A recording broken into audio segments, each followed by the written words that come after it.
Hey guys, welcome back to another edition of the Cover One Buffalo podcast. I'm one half of your fantastic team here at Cover One. My name is Aaron Quinn, and joining me tonight, as always, is the main man, been holding it down here on the podcast for quite a while now, Greg Thompson. How you doing tonight, my man? Good. Doing well. Looking forward to another fun week of Bills football. I'm sorry, what'd you say? A fun week of Bills football? I can try. I got to talk myself into it somehow. I got to be able to get myself psyched up that it could possibly be fun. But I will warn you.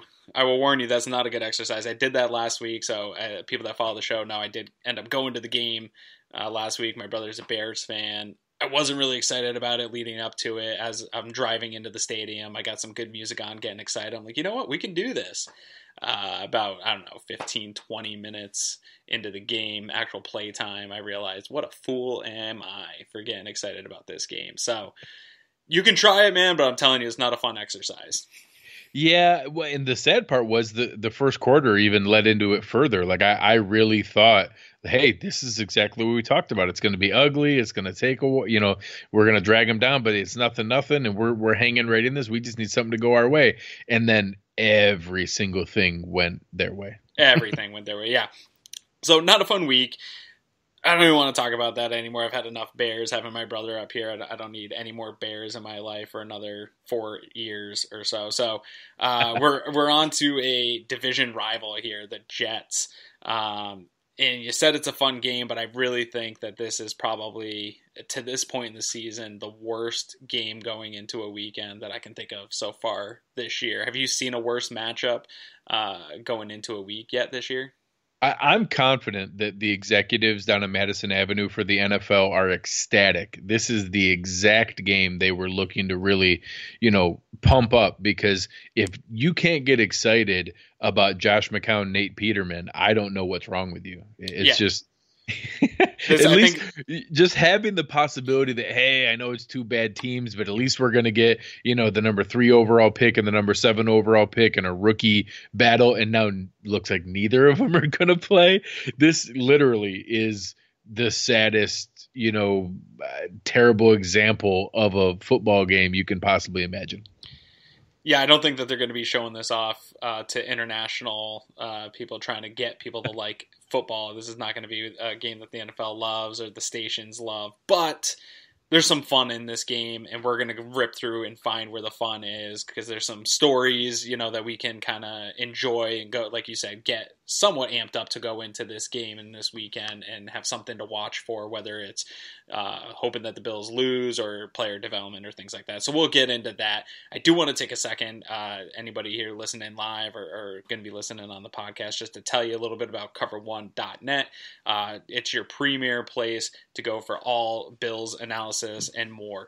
We cover a lot of the draft. If you're a Bills fan right now, you've already been looking into the draft, and cover1.net is your place to go. They're pumping out content over there, scouting players all the time.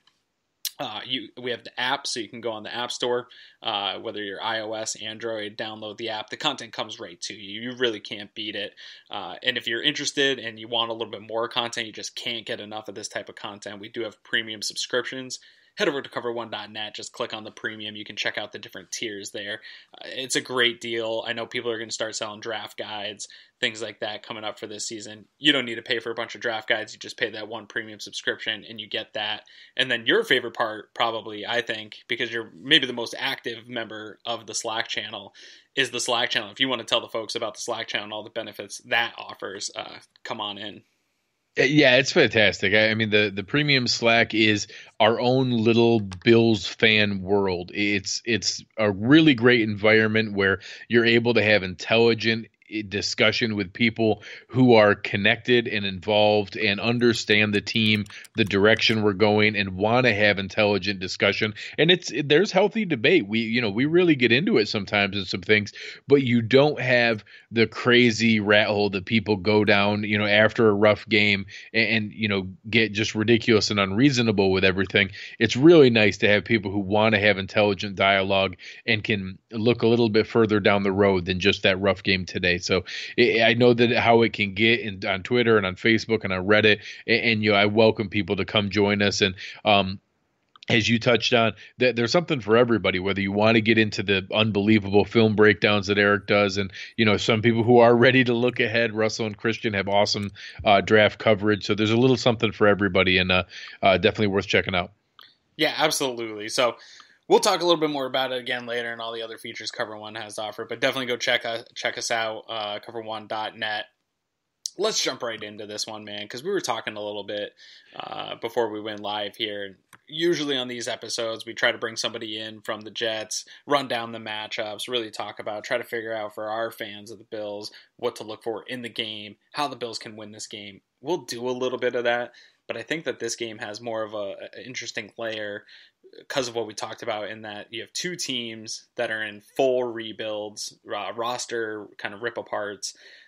They both have coaches that maybe are in similar situations that nationally are considered to be on the hot seat. I think the Jets a little bit more so, their coaches on the hot seat, but very similar guys that came in and tried to change a culture on a team. Both followed Rex Ryan, which is an interesting thing. But and they're both in similar positions. Took quarterbacks, like you mentioned, very high this year, that they're dependent on that to be the future. Both have a ton of assets in the cap for free agency. Both probably going to be within a few picks of each other in the draft. So a lot of similarities in the same division. That in itself, I think, gives an extra layer to this game that's really interesting. Where are your thoughts kind of there on that side game within the game? Yeah, it is interesting, like you said, that you don't spend a ton of time thinking about the other teams as you go. You're aware of them peripherally, but as you start to prepare looking into this, it's eerie how similar the franchises are, and that, like you touched on, there's some differences. Todd Bowles is one more year into things and had some moments where he was really well thought of, and people thought he was really getting more out of that franchise than what the talent really had. And now I think that this is maybe a warning sign for Sean McDermott, that although it's just their third year, I think a lot of people are assuming that not only Bowles but the GM McCagnon are probably out at the end of the year, and that this is probably something that's already ran its life, and that they're looking for a new voice on things. And that's kind of a scary proposition of how quickly things can go from being really well thought of to now being at risk. And I think that there's some differences in some of the way that McDermott handles things, but ultimately this is a results business. And I think if we saw things really head the wrong way next year, it shows some of the risk that's there. Obviously touching on drafting two quarterbacks in the same class, in the same top 10, there's going to be connections besides the fact that Darnold and Allen are probably the two closest friends out of those rookie quarterbacks. It's something where I think a lot of fans, although it's a terrible game from an overall quality of play standpoint, a lot of us kind of had this marked on our calendar that, hey, this is going to be cool. We're going to be able to see our guys really go head to head and match it up. And now that that's been taken away, it's really taken a lot of the steam or any semblance of silver lining we could have had out of this game. Yeah, and so has that been kind of confirmed? I've been out running around all day today. I did see that Josh Allen was throwing a little bit, and that they kind of left the door open. I know some people were reporting that it may look better than it did, and then some people were saying, well, he was pretty limited and probably isn't going to go. And then I saw some conflicting reports on Darnold as well. Where are we at here at 9:45 p.m. on Wednesday with the injury report? All right. Well, as someone who spent about 8 hours in airports and airplanes today, I spent an obscene amount of time on Twitter reading everything that was out there.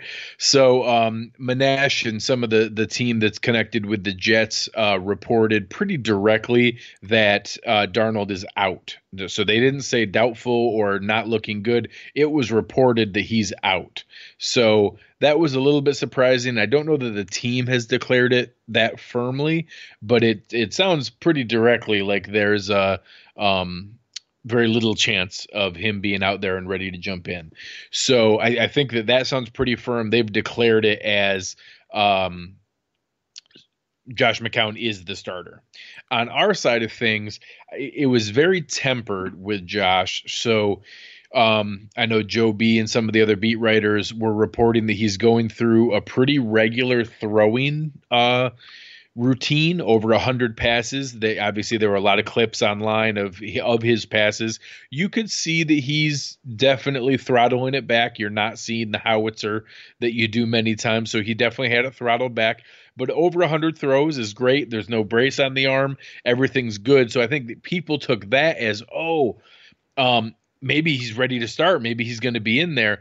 I think it was Mike Rodak that reported that, temper that, because he was there immediately to talk to the press like 2 minutes after practice had ended, and he was already showered and dressed and cleaned up and ready to leave 2 minutes after practice had ended, meaning that when they say limited, he probably did 0 team drills. And at that point, while he was talking, both Barkley and Peterman were out there still throwing with the receivers. So I would say that it looks very likely that he's limited all week. I think that Dr. Chow on Twitter, a common reporter from an injury standpoint that touches on a lot, said that it's very rare that a quarterback will start a throwing routine for the first time and play that same week. So it really all adds up to very likely that he's going to be out there limited, but throwing every day. And then next week we will see him get back into actual team drills, running the offense, get 2 full weeks of that, and then come back at the Jags game. So that's me connecting some dots, but it seems pretty likely that that's what we're going to see. Yeah, when I saw the throwing, I saw a lot of people getting excited that he would be playing, and that is kind of, without being a doctor, immediately ran through my mind is I think the Bills are just trying to get this guy ramped up as much as possible in the practice setting, kind of like you alluded to. I think you and I both thought that after the bye week was the target date.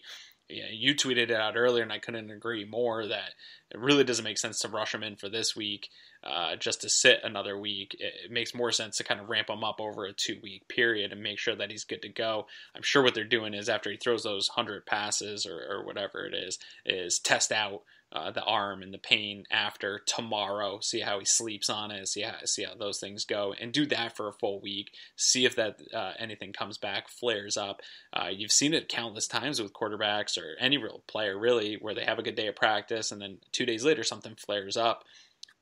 A cautious approach, I think, with the franchise player like Josh Allen is the approach to take, especially when you have a 2-win team who really, I mean, let's be honest here, it's not that they're not trying to win games. I don't want to be that guy and talk about a tank, but they're not in the running for playoffs right now. So this game particularly isn't going to make or break the Bills season if they win this game. It's about getting Josh right to get him a nice foundation for the rest of the season to check his development and see how he is developing, to go into the offseason with a different book than we saw at the beginning of the season, see if he's learned anything along the way. So I'm totally cool with that approach.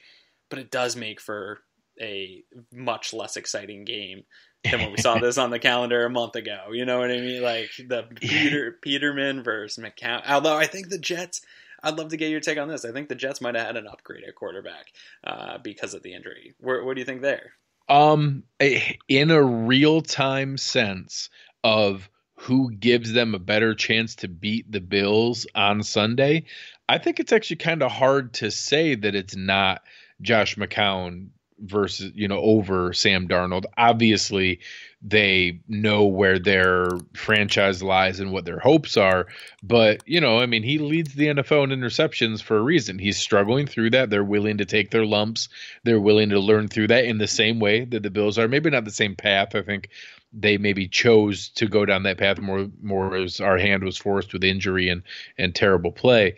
But that's kind of what you're accepting. You're taking your medicine because the reps and the snaps are valuable, and that's what they had been doing with Sam Darnold because Darnold was really struggling. I mean, a QBR rating of 31, his actual regular quarterback rating was in the upper 50s and was really struggling to this point. Like I said, leading the NFL in interceptions. So that's something that you're just going to kind of have to absorb and deal with, but you're telling yourself that we're doing that because he's learning from that now, so we don't struggle through that later on. That's obviously what you're telling yourself, and that's the window that I think we're looking at with Josh Allen is that, hey, why would we rush him back? We're still going to get, if everything goes smoothly, and obviously as you touched on, your biggest worry is that he has a negative reaction or a reinflammation, or God forbid needs Tommy John surgery. That I think we've avoided that. It seems like we've gotten over that hurdle, being able to take the brace off, being able to get to that point, and now we're still going to get 6 games of Josh Allen. That's plenty of time for him to get valuable additional reps, for the team to get more evaluation on him. And now some of the things that I think ideally they showed by starting Nathan Peterman, they wanted him to have a window of watching NFL preparation, NFL readiness, but not being on the field. And now it's kind of been forced, and that they've had to have that in there. And that I actually read some similar assessments from Jets coverage that this is kind of forcing that from Darnold as well, because they're in the same window with the same bye week. So being able to now have Darnold sit this week and then go into their bye week and then have another game coming back, you have the opportunity to be able to give him kind of a forced rest and then being able to come back afterwards, and he gets a little bit of a break there to kind of evaluate and look at things and then come back in. So yeah, I think it's interesting you say that McCown probably does give them the best chance to win in the short term. and so when I say that, though, I know there was a lot of conversation when they signed Derek Anderson here in Buffalo that people were immediately saying Derek Anderson's the best quarterback on this team, get him in. And this is before Josh got hurt. And he was still playing, and people were saying, this guy's the best quarterback. He has some success in the NFL, so it's got to be good. I think New York is a totally different situation. I actually think McCown's been a pretty good quarterback at times throughout his career, unlike Anderson, who had one season where he actually had some success. And I think that was more of a you can't say a whole season was an anomaly, but I don't think it was who he actually is as a quarterback. I think the later years really define who Anderson is as a quarterback and what we saw in his limited play here in Buffalo. But McCown, I think, is actually a guy that is a upgrade right now to Darnold. And I think if Buffalo had that kind of guy like a McCown, that this team could actually have won some games this year. I think that highly of McCown, and he's not a guy to sleep on, unlike our dear friend Nathan Peterman, who is just continuing to be statistically. Wait, the way you said that, is that an option? Can I sleep on Nathan Peterman? I don't have to watch it. You can sleep throughout I actually saw people tweeting out there like, I decided to just sleep through the second half of this last game, and you know what? Kudos to them, because I wasted a few hours of my life that I'll never get back. No, and I mean, just to add to your point about McCown, in all sincerity, he was my number one target this offseason. In that, from a value, price, and role, he was exactly what I wanted to mentor and support Josh Allen without trying to snipe for reps and wanting to prove himself and wanting to win a job, and that a guy that knows his role and what he can provide. That was my number one option. That's the guy I wanted alongside Josh Allen, and that I was envious that the Jets had that set up for Sam Darnold. I was on that same page with you, and I was totally against, and you can go back here on the podcast and find out if you really want to call me out. You can go back. I was super against AJ McCarron. I didn't think that would work. I thought they should have pursued McCown more aggressively. I don't have anything to back this up. I have no sources. I'm not that guy. I don't have any connection to the team, but my gut has always told me that I think they did try to get McCown. I just don't think their number was where the Jets was. And Bean had talked about that in his press conference stuff, not coming off his number. I think he had a low value on, but wanted to get a guy like that. And they just were unable to. Again, that's based on nothing except for the fact that, just me connecting the dots of what would make sense to bring in with a rookie quarterback. So I totally agree with you. I think it's one of the perfect situations for a young rookie, because Darnold, or if he was with Buffalo, that rookie can play, and McCown's not his ego's not going to get bruised about that, but he can come into a situation like this and perform at a level that's acceptable in the NFL, and that's just what the Bills don't have. They don't have a guy that can perform at an acceptable level to NFL caliber football. Yeah, and like you said, it's easy to say that in hindsight. And I think some people have that on their wish list next year for a Fitzpatrick reunion or something like that. But having that just that notch higher in this situation that we've seen, where we were a poor offense, but Josh McCown was 2-2 and had led scoring drives, and that we were semi competent in the games that he was playing, to now show the depth that it fell to, and that there are rookie mistakes and things like that, but there was at least optimism and reason to be engaged in watching. Whereas now, how far it fell not having that competent NFL ready. And I'm sure you and I are going to have a lot of discussions of this through January and February and leading into March, of we can't do this again next year. We have to have a better backup plan. We need to have that. And ideally, it's that Josh McCown role of whoever that guy may be, who's ready to be that mentor. But hey, if needed, they can step into action and can come in and competently provide, the quarterback play that's needed for a given week. And so we could talk about quarterback till we're blue in the face. Obviously, both of these franchises are going to be defined by that here in the next 3 to 5 years. They both went high. Jets gave up a lot to get up to get a guy like Darnold. They've got him. Obviously, the Bills traded up to get Allen. We were hoping to see the first of that matchup of good friends going at it with not great football teams. That's going to be delayed here. Hopefully, we get it again later. But so I'm ready to move on a little bit from the quarterback position. We were talking about injuries, and that's kind of how this got brought up. I know you just said you were in the airport all day, so you're getting the injury news. Do we have any other information on the Jets side of things that maybe sprung up throughout the week that we weren't aware of? I know that they've been facing some injuries at the wide receiver position. It was something that I was super jealous that Sam Darnold had to start the year, that Josh Allen didn't have, was their receiving core. I know that they've dealt with some issues. How are they doing there attrition-wise? Similar, struggling. Quincy Enunwa and Robbie Anderson, neither of them practiced, so definitely some question there. And I know they've been struggling with that. Other than that, Tremaine Johnson was limited going into the game. Their defensive lineman Steve McClendon was out. But both Enunwa and Robbie Anderson, who missed the game last week, and they've been struggling to put together, they trying to get some semblance of a passing attack together. They're definitely struggling there, and I saw a couple different people try to chip in and support in the game. So they're definitely struggling to put together a competent offensive plan. That for anyone who's not aware, they're kind of receiving back and quicker back Bilal Powell is out for the year. They've run through a couple different guys there that they've lost from that standpoint. They've run through a couple different tight ends that are going through. So we'll talk a little bit on some of the weapons that they have, but they're definitely struggling from an injury standpoint when you add in Sam Darnold as well. Yeah, the Bilal Powell injury stood out to me, knowing that they were coming up, because he's the type of running back. I don't have the statistics to back it up against playing against the Bills, but I feel like he always has pretty good games against the Bills, and I don't have a ton of worries about the weapons of the Jets.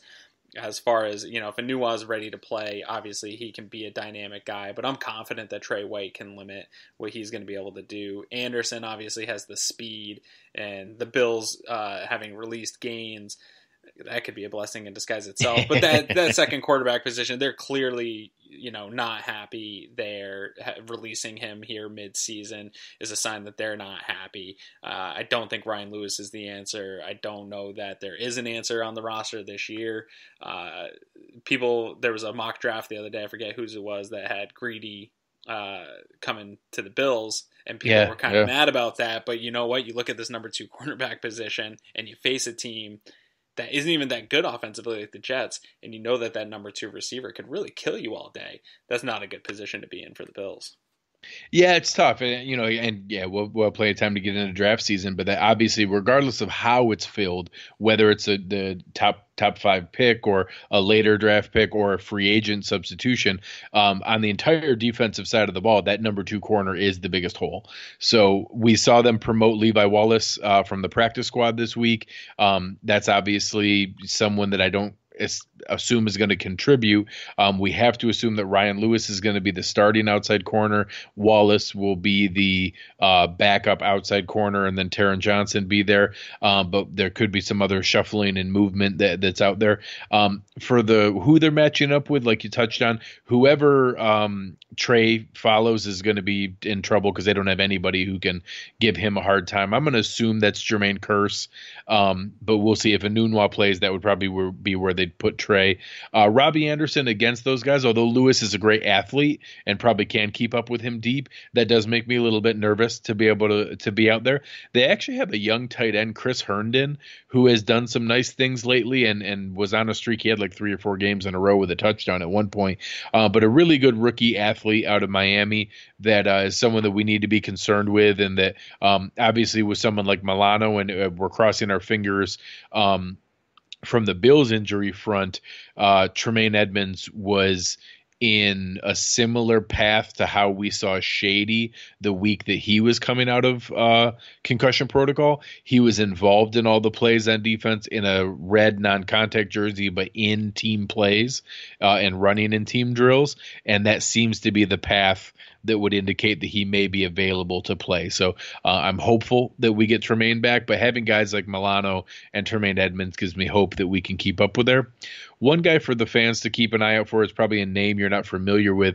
Elijah or Eli McGuire is a running back that is really probably going to fill in for Bilal Powell the rest of the year, and is a really talented guy. He's young, out of Louisiana, had a nice game last week, ended up with 7 carries for 30 yards and then 3 catches for 37 yards on 5 targets. He's a guy that he had been on IR from the preseason and just got activated. His first week he was allowed to play was in week 9. And on that very first game, he got 7 carries and 5 targets. And he's someone that I think that we need to watch out for, and that honestly, with the stage Bilal Powell was in his career, is probably pretty equivalent to the production that they would have got from Powell. So definitely someone that a lot of Bills fans aren't going to be familiar with, but I have a feeling they're going to learn his name on Sunday.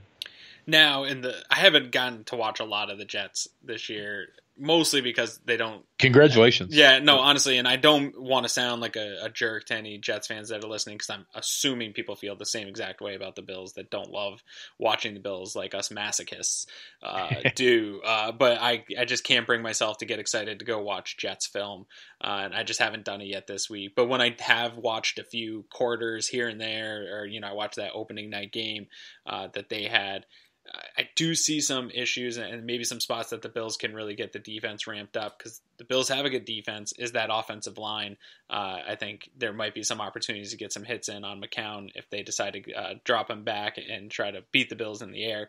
I do think that the Bills are going to have a nice matchup there. What have you seen anything out of their offensive line, or is any of your research telling you that this unit is any good? Or are they kind of it feels like maybe they're in the same spot that the Bills are in the offensive line? Very, very similar. Really, really similar spot where they've had some up and down games, a couple that have been solid, but I don't know that they've had any great games from that standpoint. Most of their tough losses, they've really taken a lot of sacks and put themselves in trouble. So I think that it's something where, you're not sure exactly how that's going to come along, but you have to assume that it's going to be a struggle. They've given up 21 sacks on the season, so not as many as the Bills, but have still had some struggles in how that's come together. But it's not something that I think they look at as a huge advantage or any huge benefit. Yeah, and obviously the comparison of the numbers of sacks, a lot plays into that for the Bills. Teams that they've played against, just poor quarterback play in itself. Not all of the sacks were on the Bills' offensive line. So I'm sure that some of that plays into the Jets' numbers as well. Obviously, Darnold has had some issues playing quarterback as well as Allen did and Peterman did, and yada, yada. On their offensive side of the ball, obviously, we talked about the kind of playmakers a little bit. Is there anything that you feel like, I don't know if you are pulling for the Bills to win this game or not? I mean, obviously, at the end of the day, we want to see a competitive game, whether they win or lose. We don't want to see another blowout this year. do you think that the Jets even hold the possibility to blow this team out, or do you think this is just going to be an ugly offensive game where a couple of decent defenses here, with the Bills going against their offense, are able to just really keep them in check, maybe a few field goals? How are you feeling about that matchup, offense, defense? Well, I mean, it does depend on whether Derek Anderson gets activated or not. I do think that makes a material difference. If Nathan Peterman's out there, sadly, I don't have any evidence that we're able to not give them direct points off of defense. So anytime that's at risk and you have that many turnovers at risk, you can let the game get away from you, especially on the road with a good defense. So both teams are in similar situations. As you touched on earlier, I actually think sadly the Bills had a pretty good shot of forcing Darnold into some turnovers. He was leading the NFL in turnovers. So the Jets are got to be licking their chops with the possibility of Nathan Peterman. So I think if Derek Anderson gets activated, we have a shot to be able to keep it close. And then it's just going to come down to which good defense makes more plays than the other one. And I'm, not that that's a guarantee, but I'm willing to bet on the Bills anytime that comes up because we have good defensive players and that's at least fun. As you kind of hinted at, I'm always going to root for the Bills on game day. I don't have it in me to root for anything else. Now, as soon as the game's over, I am very comfortable taking the silver lining that, well, all right, at least we didn't mess up the draft position. But during the game, I can only root for them to win. It's just how I'm wired. And although I can see why it may not be in our best interest for any game that's not Josh Allen. With Josh Allen, I'm okay with eating a win that doesn't help us long-term strategically in the draft because I want Josh Allen to learn to win. I want his good play to be a problem for us that, hey, sorry, man, Josh played so well that we just won. That I'll live with. When he's not out there and it's Peterman or Derek Anderson, yeah, I don't know that I see a ton of value in where that's going to come from, but my heart will still be there with him on Sunday at 1. Yeah, and there's still some value. Obviously, I want to see Zay Jones continue to progress. I want to see some of these young, talented players to progress. I want to see Deion Dawkins get some reps. So there's obviously, like you said, there's always silver lining to find no matter what the case is. So, yeah, I totally agree with you there. But, yeah, once it's over, I just want to get through it and talk about where that puts the Bills for their long-term plans here.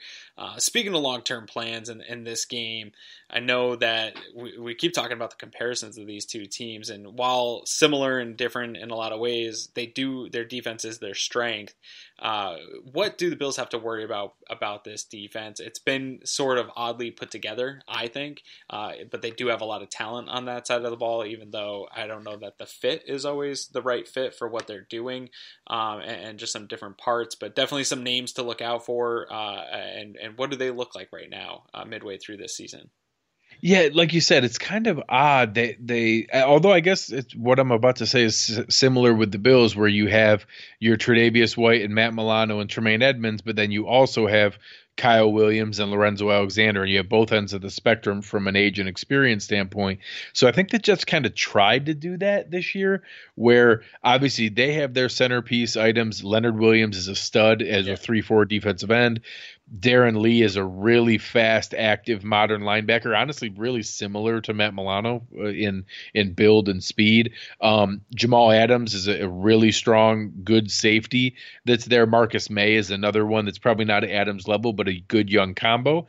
But then they go in and they bring in, Morris Claiborne is a little bit older. You have they signed Tremaine Johnson to an enormous deal that's there. So they tried to supplement that with some big additions, and some have worked out better than others. They brought in Buster Screen as their nickel from Cleveland, and have some guys that are working out okay, but maybe not the level that they thought they were going to. Henry Anderson was a DN that was drafted by Indy that a lot of people thought well of, and they brought him in.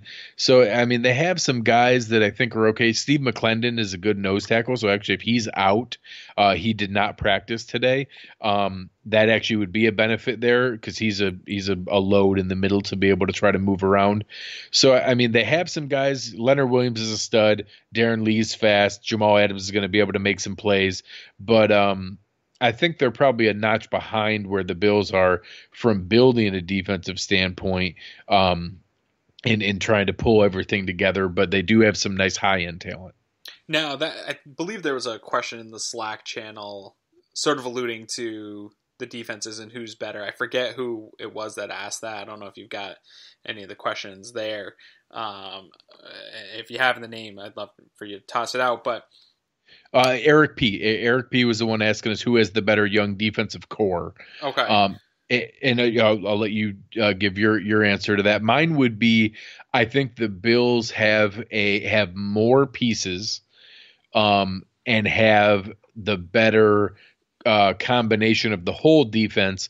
But I will say, at the high end, I think Leonard Williams is probably better individually than any of our defensive linemen. Although I think we might have the next six best defensive linemen after Williams. The same thing. I love both Poyer and Hyde, but I think Jamal Adams might be a touch better. But then I think everyone else, obviously, I think Trey's better than Adams. But so I think it's really close on the high end, but we are way further along on the overall defense, and have a lot more answers or puzzle pieces there than what they do. yeah. So where I'm at with that too, I do agree. Leonard Williams is probably a better lineman than we have, and obviously, I don't think the high end linemen that we have are going to be here long term when this defense really fully comes into fruition. I know we're having a good year here right now, but when this young core becomes their, towards the end of their rookie deals, which is where we'll define where these two young defenses end up, I think that the Bills, in my opinion, and it might be the homer biased Bills fan in me, I think that the fit of the players to the defense seems to be a little bit better. I think the plan was in place a little bit better, maybe a little bit more patience practiced. I know Lee has that type of Milano build. I don't know that he was the right guy for that team and that system. And I know that right away they tried to plug him in the middle. I think he doesn't have the size to be there. I think. Well, he doesn't have his Tremaine Edmonds. Like Exactly. If we only had Milano, look what happened last week when we tried to have him be the primary guy, and he only had, kind of just a backup caliber alongside him. I think that Lee has struggled with that and can't take on the blockers, and I think he's had some injury issues from that too. Yeah, no, and you start to worry about that type of longevity in the NFL. Can a guy like that do that? They're going to have to get somebody to play alongside him, And then I have the opposite concern with Jamal Adams. I do think he's a better player than either Jordan Poyer or Micah Hyde, but I think the combination of Hyde and Poyer and the experience advantage that they have, but still being young players, I think that's a nice fit. I think it's a very nice fit that those pieces for the Bills are more interchangeable.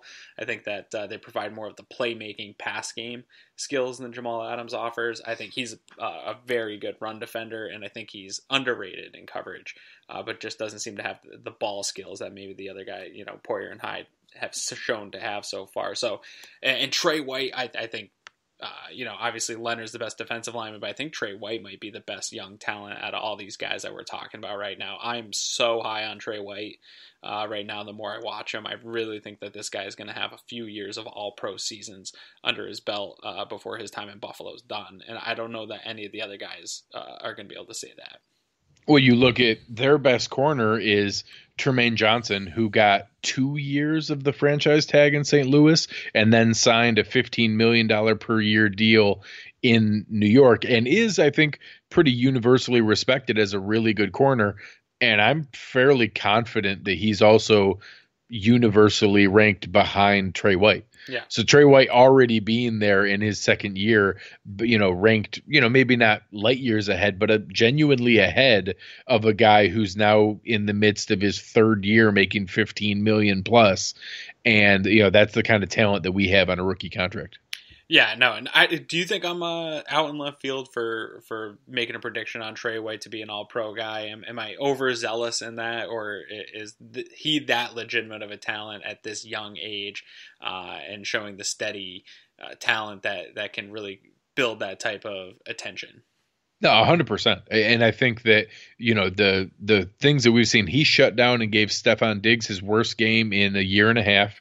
He held DeAndre Hopkins to 2 catches for 23 yards while he was on him. He can take away any receiver in the NFL. And now he does get aggressive sometimes. It's not impossible to score on him or to get a catch, because in today's NFL, that's just not realistic.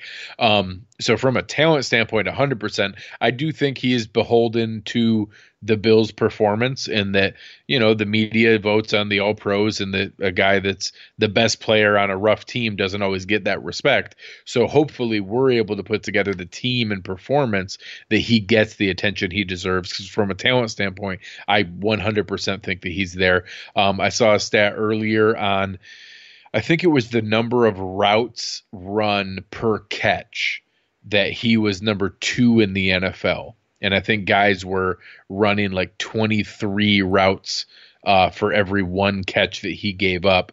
And that's where you get into, and again, I'm not being blasphemous and calling him Deion Sanders, but that's where you get into that kind of weird window where, you don't know exactly how good they are, because they don't get a lot of interceptions and a lot of tackles because no one dares throw at them. So now I think that will come into play more next year if we can give him a true partner in crime. And I'm not necessarily with you that it needs to be the number 3 overall pick with Greedy Williams, but getting him a legitimate number 2 corner that they can't just go pick on like they have Phillip Gaines. But right now they make it easy, because when he takes everyone away, why wouldn't you throw at the other Brian side? Lewis for a full half. Yeah. Yeah, yes. Why wouldn't you be Aaron Rodgers and throw 8 straight completions at Ryan Lewis? Right. We do have a quick question here in the chat. If you are watching or listening live, join the chat. We always are monitoring it. This is a new platform that we're trying for our live stuff. We've had some issues doing the video, so we're going to try to really roll it out here on the Spreaker app. So we appreciate anyone that is joining us live through the Spreaker link. It's something you can always find on the Cover One social media page. But anyways, here, Nick Lowe, we kind of talked about cornerback 2 being our biggest draft need on the defense. Nick Lowe asks, other than CB2, what is our biggest need on the defense moving forward after this season here? And I know there was a poll from Jeremy at WGR talking about, would you be okay with 100% of the assets this offseason going to the offense? I think that's, I don't know if that was just hyperbole. I'm hoping so. It's kind of crazy. it's a ridiculous conversation to have. They're going to address the defense. They have to. My Guys reply, are going to retire. My reply was simply going to be, you do know the coach is Sean McDermott, right? Yeah, even if it wasn't, man, even if your coach is a super offensive coach, guys are going to, there's a chance that maybe Kyle Williams doesn't return, right? Lorenzo Alexander. There's going to be guys that you're going to need to fill spots. There's turnover on both sides of the ball every season. So it's a totally unrealistic thing. So let's get back to the question. Where do you think the need outside, we both agree cornerback 2 is going to be the number 1 need. What's number 2 for this defense moving forward? So my caveat is that right now, with the level of play that we've seen, I am assuming that both Kyle Williams and Lorenzo Alexander play in 2019. Now, that absolutely can change, and with their age and just their general wear and tear on their body, that's possible that could change my answer here. But I count Lorenzo Alexander next year as purely a situational pass rusher, and that he's going to play basically a rushing linebacker or basically pure defensive end, defensive tackle in those pass rushing situations. So my number 2 need behind cornerback 2 is the third outside linebacker.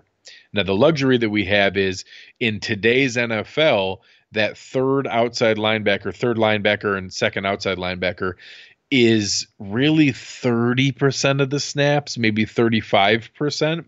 So it's not someone who has to play a ton, but that I would love that flexibility where right now pretty much their only option in, I know Eric gives us a hard time about overusing the big nickel term, but our only option is Raphael Bush, who's a safety. So having a guy who is a coverage linebacker who can come in and play in teams with 2 tight ends, or that we think we need another guy there with an offense that runs a lot of pass rush or pass catching running backs, but that they also can run out of it, and you don't want to get caught in nickel all the time. We don't really have that third guy, so we've been using Lorenzo Alexander there, but obviously his value is getting up to the quarterback. So mine after cornerback 2 is probably a distant first, but my next one is another starting caliber linebacker who is a good pass coverage linebacker. Yeah, I'm totally with you there on linebacker, and I was hoping it was something that they were going to be able to address a little bit here throughout training camp as guys were falling off rosters, to maybe try to find another young guy to bring in with Lorenzo Alexander this year. Didn't really seem to happen. Couldn't quite find the guy, so I think that's definitely a priority for him.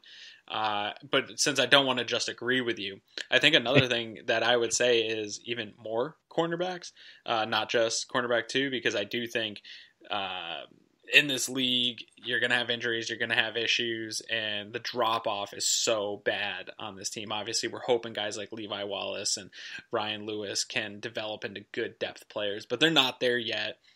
There's a good chance that those guys are maybe looking at practice squad opportunities again next year, bottom of the roster opportunities.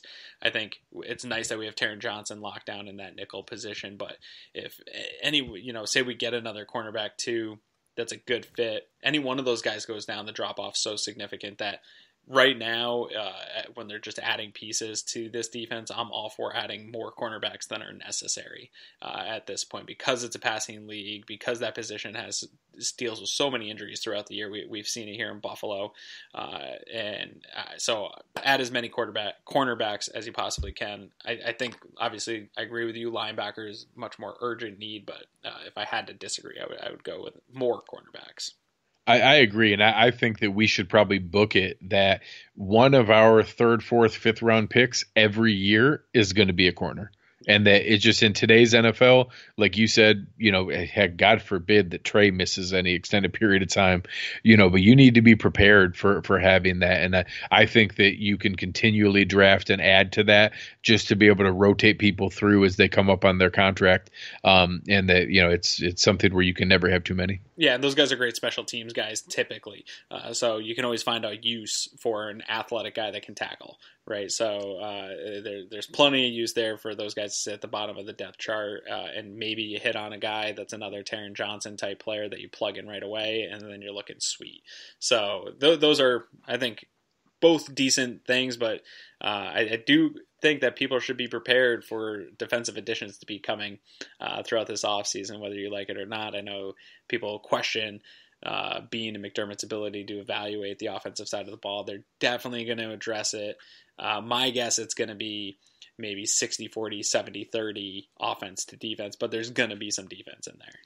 Yeah, no, and again, I think that obviously Jeremy was fishing for a reaction on his poll on WGR, because no team is ever going to dedicate every single resource there. But I don't think it's crazy to, like you said, 70-80% of the resources that, I also want to prepare fans that we're not going to go spend every single dime of the $90 million in cap space either. Some of that's going to carry over to 2020. That's not how Madden works, man. And that we're gonna, I doubt that we're gonna necessarily use all 10 draft picks. I think that it's very possible we see multiple trades up and down and probably into future to help set up the 2020 draft as well. So we have a lot of opportunity for movement, and I think we're going to see the vast majority of that investment on the offensive side, but that we do still need some defensive movement. And if, just like we weren't planning on losing Richie and Eric Wood, if Kaio and Lorenzo both left, that all of a sudden creates a significant need where now we do have to look much more aggressively at adding both that linebacker pass rushing specialist or the defensive tackle spot. Yeah, and honestly, it comes right back full circle here to this Jets game because, again, this is a team that is going to be competitive with the Bills when it comes to cap flexibility and the ability to add free agents. I think they're going to be going after a lot of the same free agent type players that the Bills are going to be going after, and they also are going to be in the same type of position draft-wise where the Bills are drafting. So that kind of adds, again, this layer to this game that's really interesting. I totally agree with you that I don't have it in me once 1 o'clock rolls around to ever root against my team. But this one really is a game more so. I haven't minded losing this year because I sort of expected it. But this one in particular, once the game's over, if the Bills lose, I'm not going to be too beat up about it, man, just because of how competitive those two teams are going to be, not on the football field, but in the offseason here, and once free agency starts and the draft process gets going, the competition really at the bottom of the AFC is really going to heat up then. Yeah, yeah, and we touched on it in the post game. When I was solo on Sunday night trying to go through and touch on things, I got a lot into the offseason. I got a lot into the idea of evaluation and development, and that what I'm looking for each Sunday, sadly, now we're to the point where the win is really low down my priority list. Like, it's cool and I like it because it puts people in a good mood and just I like my team to win, but it's really pretty far down that this week there was a lot of good reporting also today that Wyatt Teller took every snap with the starters at left guard, so it seems very likely he's going to get his first career start on Sunday in front of Vlad Dukas. That also Jeremiah Searles was getting more rotation, and that we may see him rotating in and out with Jordan Mills. And that touches on a lot of things that I went to that you need to identify, do we have anything with those guys? Because then that gives you the option. We're not going to sign 4 free agent level new starters on the offensive line alongside Dawkins. So if we have the opportunity to watch for development from a player like Teller or a surprise player like Jeremiah Searles, that, hey, now that's one less area we may need to go spend on, or maybe we can try to bridge that to watch them develop in 19 to then, okay, maybe they're not the guy and we spend on that in 2020. So that's the kind of thing I'm looking for. We saw the first 2 flash plays in my mind from Harrison Phillips. I saw the 2 best plays that he's had as a Bill were on Sunday. Watching another great game from Matt Milano and what his development has been. More great play from Taron Johnson. That's what I'm looking for and what I take away from each game. And then if it's a win, I'm always going to be rooting for it. I always want good things to happen. But if we see more good route running from Zay Jones, and we see a nice return from our new guy Isaiah McKenzie, and we see some nice defensive plays from our young pieces, and see development from the guys that we're looking for, but we end up that, shocker that maybe Nate Peterman throws the game away. I'm going to be okay with that because I got to see the things I needed to see that give me hope for the future versus, hey, those guys played terrible, but Josh McCown played worse than Nathan Peterman, and we ended up eking out the win because they were worse than we were. We were slightly less terrible than they were. That doesn't get us a whole lot. That doesn't develop anything in our young players to do. So I think there's multiple scenarios where we can have a good Sunday that may not result in a win. Yeah, no, I totally agree with you. And how sweet would it be if Wyatt Teller, throughout the rest of the season, really started to show some development and develop into the guy that many of the draft Twitter guys thought, hey, this guy could be a diamond in the rough. I mean, that would be just a huge benefit to this team. And that's really, I agree with you, that's what this time period now is about, is seeing what you got on this roster. And it's an extended exhibition, essentially, this season to see, hey, do some of these kind of late round pick guys have anything? Some of these young free agents that we've pulled off the streets, are these guys the next whoever, that's going to come in and fill a starting role for us? That's what we're going to find out now against real NFL talent and real NFL games. But there is an NFL game being played Sunday, believe it or not. It is an NFL game that will go down. It does technically qualify. Yeah, it's going to go down in the record books, whether good or bad. So kind of to bring this show here full circle, what are your kind of overall predictions here for this game? If you have a score prediction, kind of, big thing to watch out for that you want to really take in going into this weekend. Sadly, I think that we're looking at another ugly, low-scoring game. I think that it's something where, Vegas has it at 36.5. That's a really, really low over-under. So Vegas right now is calling like 21-14, 21-17, something like that. I think that might even be on the high side. I'm going to assume that we hold them in check pretty well, but that eventually Robbie Anderson gets loose on Ryan Lewis and they end up scoring one, but have a couple field goals, and that, maybe we see something like, I don't know, 19 to 9, something like that, and a lot of field goals back and forth. With the two defenses keep things in check, but probably not a lot of excitement. So that's sort of something I'd look at it maybe now called 19-9. Okay.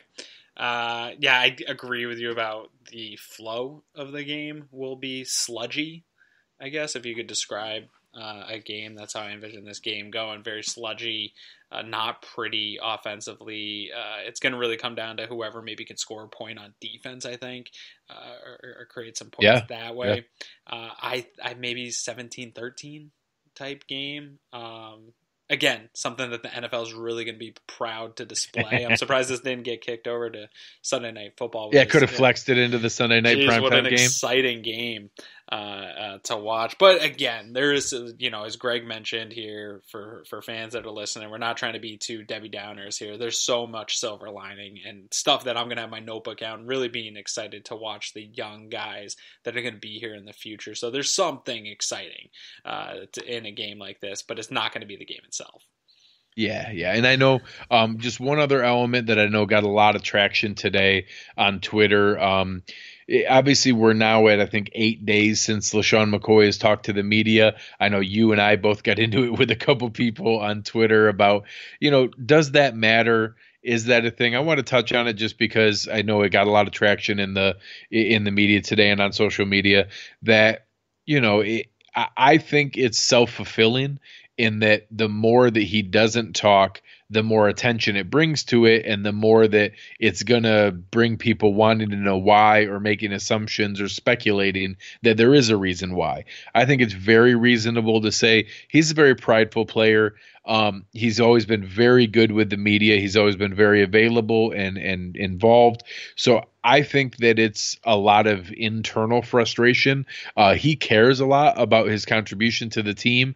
I don't think he's a selfish player per se, but he cares that he gets the ball and is able to play well and to do good things, and that he cares about his legacy. He cares about his his Hall of Fame candidacy.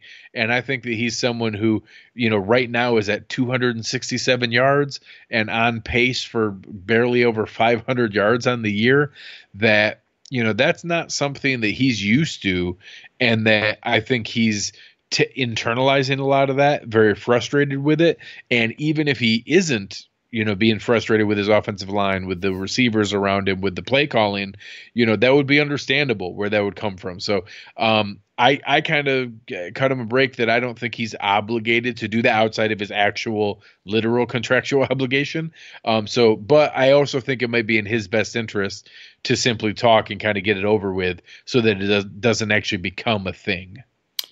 Yeah, I don't disagree with that. I totally am with you that the longer it goes on, obviously the more questions that get fielded, people are talking about it on Twitter, it becomes a thing.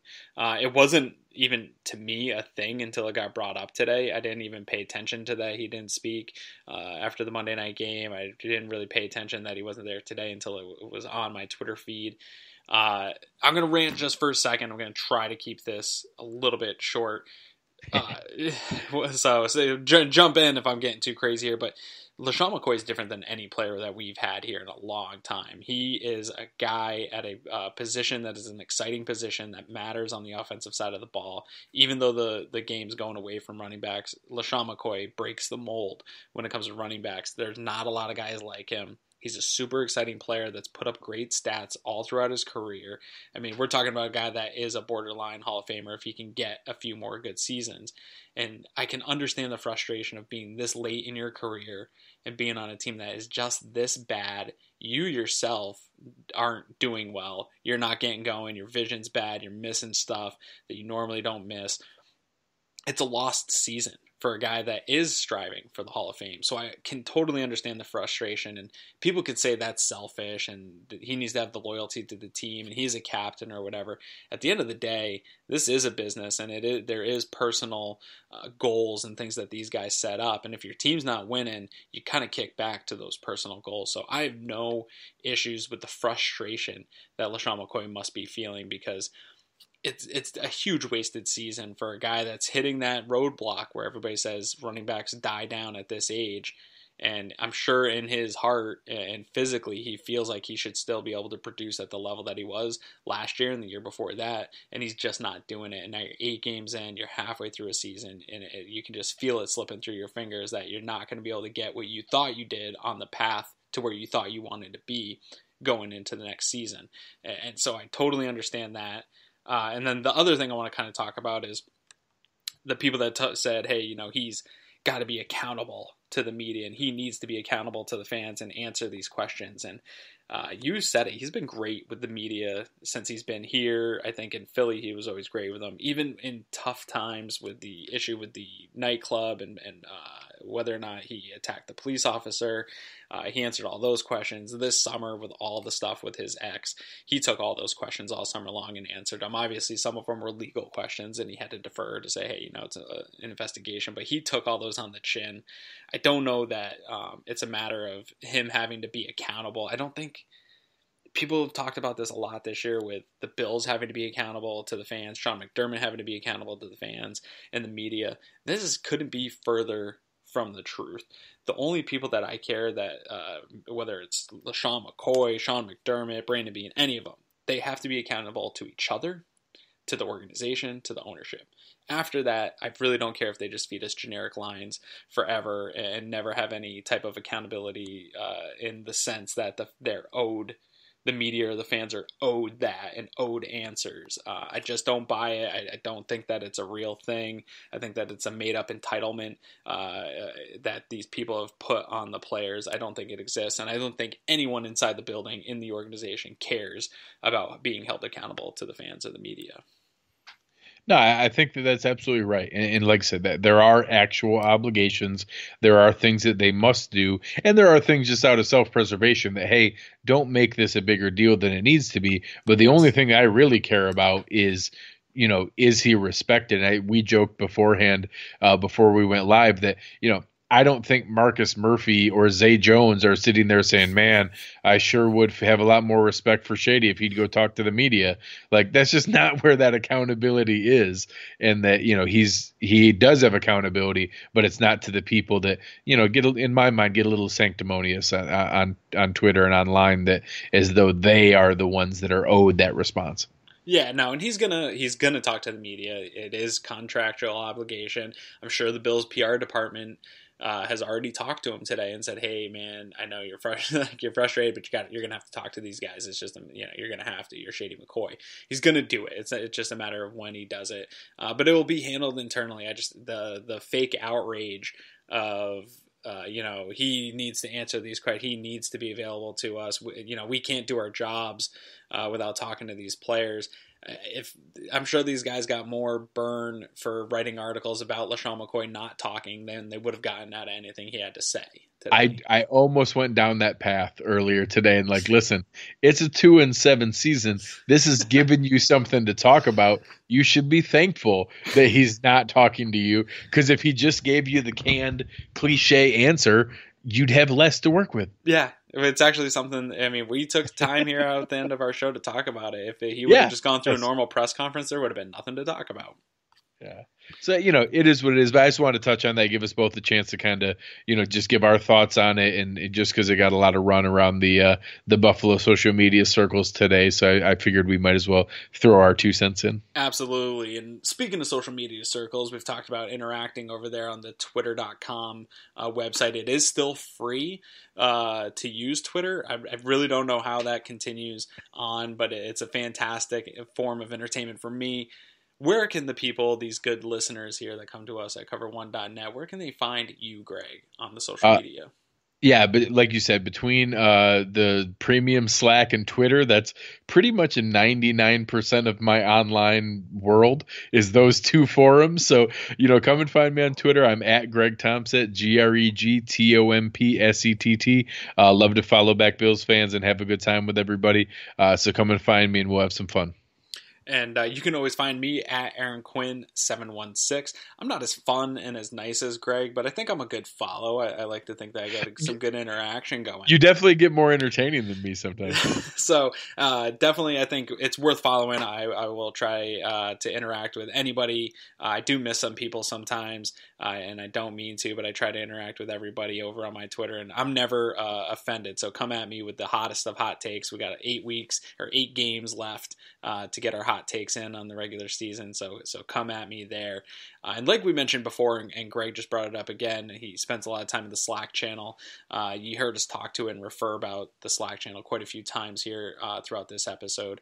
To join the Slack channel, you have to be a premium member. And in order to be a premium member, you're going to have to head over to cover1.net. Click on the premium memberships, check them out there. There's different tiers of premium memberships there. I suggest you go with the $25 one. You get the full year access to Cover One's premium content. It's so good, premium exclusive content, and that's only going to ramp up here as we get closer to the draft season. Those guys, Russell and Christian and Eric, they're just burning through tape of guys and looking for fits for all the teams, but you'll definitely get a lot of the Bills coverage over there. So head over to cover1.net and make sure that you're following everybody on social media that's on the team over there. And while you're there, like I said, check out the premium membership because you can't beat it.